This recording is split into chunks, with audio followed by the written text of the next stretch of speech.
শামশেরগঞ্জের ছবি দেখাই আপনাদেরকে। শিকদারপুরে সেখানে ভয়াবহ গঙ্গা ভাঙনের কবলে দুটি বাড়ি এবং আজ সকাল থেকেই গঙ্গা গর্ভে তলিয়ে যাচ্ছে একটার পর একটা বাড়ি এবং সেই ছবিটা আপনাদের সামনে আমরা তুলে ধরছি। নদী গর্ভে তলিয়ে গেল ঘর বাড়ি গাছপালা, এমনকি গঙ্গা ভাঙনে আতঙ্কিত হয়ে পড়েছে নদী তীরবর্তী এলাকার বাসিন্দারা। সৌমিত্র আমাদের প্রতিনিধি আমাদের সঙ্গে রয়েছে। সৌমিত্র, এই গঙ্গা ভাঙন রোধ করতে এখনো পর্যন্ত কোন রকমের কোনো পদক্ষেপ কি নেওয়া হয়েছে প্রশাসনের তরফ থেকে? আমরা কথা বলবো, কিন্তু তার আগে আরো একবার আপনাদেরকে সেই ছবি দেখাচ্ছি। দেখুন, আতঙ্কিত জনতা তারা ইতিমধ্যে ভিড় করেছেন। কিভাবে ঘর বাড়ি সব গঙ্গা বক্ষে তলিয়ে যাচ্ছে এবং একটার পর একটা বাড়ি ভেঙে পড়ছে সেখানে। নদী তীরবর্তী এলাকার যারা বাসিন্দারা রয়েছেন তারা আতঙ্কের মধ্যে রয়েছেন। কেন সেখানে বাঁধ দেওয়া হয়নি সে বিষয়ের আগেও কিন্তু বহুবার তারা ক্ষোভ প্রকাশ করেছিলেন এবং এই বাঁধ না দেওয়ার কারণেই ক্রমাগত গঙ্গা গর্ভে তলিয়ে যাচ্ছে পার্শ্ববর্তী এলাকা। সৌমিত্রের কাছ থেকে এই মুহূর্তের আপডেট নেব। সৌমিত্র, দেখো, এই মুহূর্তে শামশেরগঞ্জের যেটা পরিস্থিতি সেটা হচ্ছে সকাল থেকে কিন্তু একের পর এক বাড়ি ঘর নদী গর্ভে তলিয়ে গেছে। প্রায় এখন পর্যন্ত 10টি বাড়ি কিন্তু নদী গর্ভে তলিয়ে গেছে। সাধারণ মানুষরা রীতিমতো কান্নায় ভেঙে পড়েছে। চারিদিকে শুধু হাহাকার। সাধারণ মানুষরা অভিযোগ করছে তারা পর্যাপ্ত পরিমাণে সরকারি সহায়তা পাচ্ছে না। বিঘের পর বিঘে এই যে জমি জায়গা গাছপালা সমস্ত কিছু বিলীন হয়ে যাচ্ছে, কিন্তু কাজের কাজ কিছুই হচ্ছে না। শুধুমাত্র কেন্দ্র রাজ্য টানাটানি হচ্ছে। সাধারণ মানুষরা একেবারে অসহায়ের মতো জীবনযাপন করছে। তারা ভয়ে অন্যত্র পাল্লে যাওয়ার চেষ্টা করছে।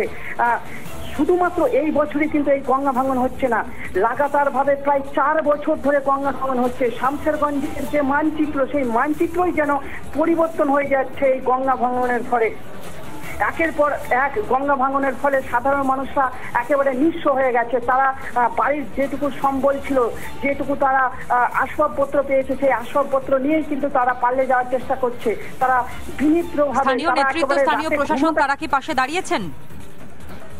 কিছু ব্যবস্থা করা হচ্ছে তাদের জন্য? তারা কিন্তু আসছেন, তারা সাধারণভাবে কাউকে কাউকে কিছু খাদ্য সামগ্রী বিতরণ করছে, কিন্তু সেই খাদ্য সামগ্রী নিয়ে তারা কিন্তু খুশি হতে পারছেন না, কারণ তাদের জমি জায়গা বাড়িঘর সমস্ত কিছু চলে গেছে। তারা এখন কোথায় থাকবে সেই নিয়ে কিন্তু চিন্তিত। তারা যেভাবে তারা বাড়িঘর নির্মাণ করেছিলেন সেই বাড়িটাই তো তাদের চলে গেছে।